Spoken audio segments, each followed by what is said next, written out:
Nestled in the heart of Wisconsin's Driftless region lies a town steeped in history. A town that gave rise to a cultural gem, the Mineral Point Opera House.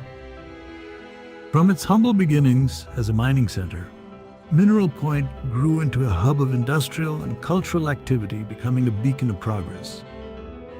In 1859, a new courthouse, designed by Ernest Wiesen, was built to replace the original log cabin constructed in the 1830s. In 1861, the county seat was moved to nearby Dodgeville, and the building in Mineral Point became City Hall. At the top of the building was a 400-seat theater where musicals and plays were performed. This building was deemed unsafe and torn down to be replaced by a new, more functional facility. In 1914, a vision was realized for the entire city. The Mineral Point Municipal Building was built in the same location as the original courthouse. This building included city offices, a police station and jail, a library, and a theater. Styled after New York's finest, the Municipal Theater opened its doors, dazzling audiences with the finest in live theater, including operas, dramas, comedies, and symphonies, with a capacity of 725 seats. Claude and Starck, an influential Madison architectural firm, designed the building with the classical revival style. This firm designed over 175 buildings in Madison, including most sorority and fraternities, libraries, Reese Stevens Field, and the Majestic Theater. Plans included an intricately carved proscenium arch, gilded chandeliers, and a jewel box shape. The Municipal Theater would prove to be a timeless design. They even had the foresight to build a projection booth at the very top of the balcony in the infancy of the cinema age.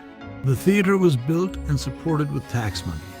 The mayor of Mineral Point, J.P. Parmley, declared it a theater for all the people. Opening night was February 9th, 1915, with a live performance of a comedy farce called The Misleading Lady. The convenience of the railroad and the grandeur of the theater drew some of the biggest acts of the day to Mineral Point. The first feature film was shown in 1916, a controversial silent film called The Birth of a Nation. In the early days of cinema, these were traveling shows featuring a variety of acts and musicians that would move from town to town, bringing the novelty of moving pictures. The theater continued to host live entertainment, bringing many actors to town who would stay the week with alternating shows, to the delight of the city's residents. The traveling companies would stay at the Hotel Royal, a building which still stands today and is just a short walk from the theater. The cost of a seat to view films and live shows ranged from 25 cents to $2, with a good night bringing in over $1,100 in sales.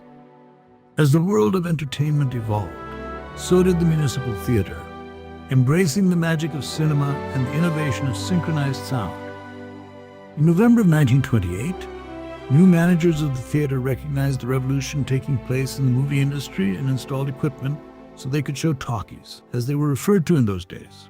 Major alterations were made to the theater in 1945, which included enlarging the lobby to make room for concessions, adding a cry room, office space, a ticket booth, and expanding the projection room. Concrete was also poured into the orchestra pit since there was no longer a need for musicians to play alongside movies, and stage plays were becoming less frequent at the theater.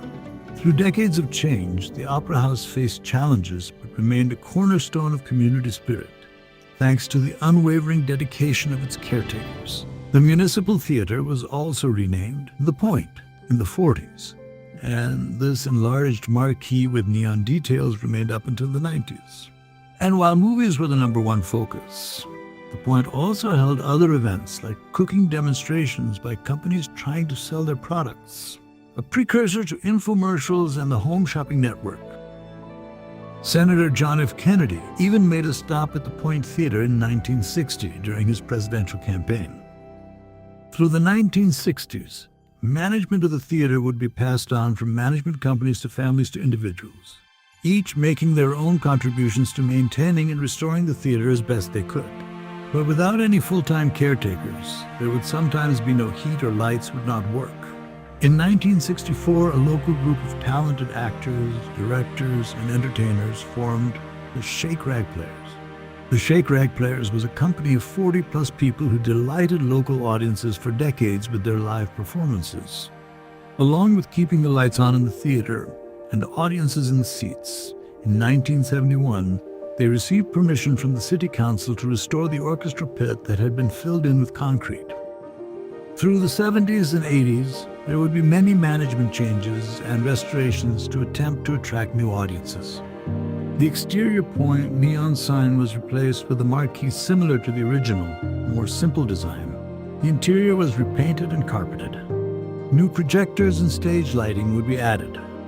The name of the theater would also evolve through the years, including the Civic Theater, the Opera House, the theater, and eventually the Mineral Point Opera House. But attendance started to dwindle when first-run movies stopped being shown at the theater. Financial and contractual obligations demanded by movie studios can be too risky for small, independent theaters. In 1980, a series of X-rated movies were shown at the Opera House to try to lure people back into the theater. Although this wouldn't prove to be a viable option either, and once again the theater closed. Soon after, in 1988, a group of community members established a restoration committee. Work was performed to update the lobby, concessions area, bathrooms and projection and sound booths during the next 20-some years. Fast forward to 2008, a dream was reignited. A nonprofit organization was created to breathe new life into the facility, preserve its history, and reduce the pressure of a business trying to remain profitable, as well as bringing the building up to code for fire safety and accessibility, and to beautify the interior. With community fundraising, a generous donation from a local donor, and Mineral Point City government contributions, $2.25 million was invested in restoring the interior of the building, which included a much-needed fire safety sprinkler system, heating and cooling systems, renovations to the dressing rooms. New seating and carpeting and drapes were added, as well as updated lighting and sound systems. Artists replicated lost ornamental plaster and carefully decorated the historic architectural elements of the house. No work was done to the exterior of the building at this time. In recent years, the marquee on the front of the building had a faulty drainage system which caused water to leak onto the sidewalk. The tin panels were peeling away, and birds were making their homes in the corners. Ideas to replace the sign began in 2017, and it was removed by the city in 2020 due to safety concerns. And after 5 years of strategic planning, fundraising, and design ideation, a new marquee was designed, built, and installed by Sign Art Studio of Mount Horeb, weighing 5,200 pounds and stretching 32 feet long. With ornamental elements reflecting the original 1914 marquee design, this work of art will finally illuminate one of Wisconsin's most historic streets. This is an original design that Sign Art Studio and the Mineral Point Opera House team came up with, which was really cool. This did have to get approval from the Wisconsin State Historical Preservation Office and the Mineral Point Historical Preservation Commission. And the things that they're looking for is some sort of context for why we came up with the design that we did. And so we do have a certain set of requirements for that we had to meet in order for them to approve it. So again, taking back from that 50s in terms of its size, the 50s sign was a marquee versus kind of the canopy that was original in the 20s. So what we ended up with was basically a hybrid of that original canopy. Those decorative elements there at the top of the new marquee do resemble the original decorative elements from the original canopy. We started with the steel fabrication, which is the structural component of the sign. Then we move on to the decorative elements that everybody sees. And in this case, the sign is built out of aluminum. So we built all of the cabinets that attach to the framework that you see out there. And then on top of that, we have some custom-made, welded and fabricated letters. Those are made out of aluminum. And then along the top, there's a detail that surrounds the top of it. Those are actually pressed from original dies from like the late 1800s. In terms of the installation of the sign, there's quite a bit of coordination that needs to happen. In this case, today we actually had an escort in from the fire and the police department. We have an 80-ton crane that is doing the lifting of the sign.